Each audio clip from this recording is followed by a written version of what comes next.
জাতীয় বিশ্ববিদ্যালয়ের অধীনে ডিগ্রি দ্বিতীয় বর্ষের দর্শন চতুর্থ পত্রের পরীক্ষা আগামী 10 মে অনুষ্ঠিত হবে।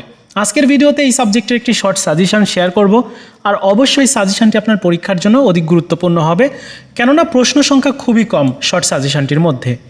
ক বিভাগে মাত্র প্রশ্ন দেওয়া আছে 20টা প্রশ্ন ভালো করে পড়ে যেতে হবে।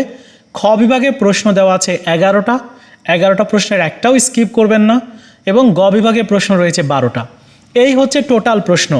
এখন এই প্রশ্নগুলো শেষ সময় আপনাকে দেখে যেতে হবে। ম্যাক্সিমাম প্রশ্ন আমাদের যারা প্রিমিয়াম সাজেশন নিয়েছেন তাদের পড়া হয়ে গেছে, আর যারা এখনও পর্যন্ত প্রিপারেশন নেননি আপনারা আগামীকাল সময় আছে এবং আগামী পরশু সময় আছে, আপনারা একটু এই সময়টার মধ্যে কমপ্লিট করে ফেলবেন।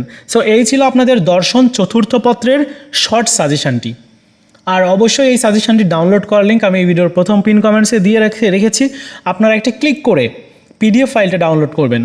বন্ধুরা, এই ছিল আজকের মতো ভিডিও। দেখা হচ্ছে নতুন ভিডিওতে। ভালো থাকুন সবাই, ধন্যবাদ।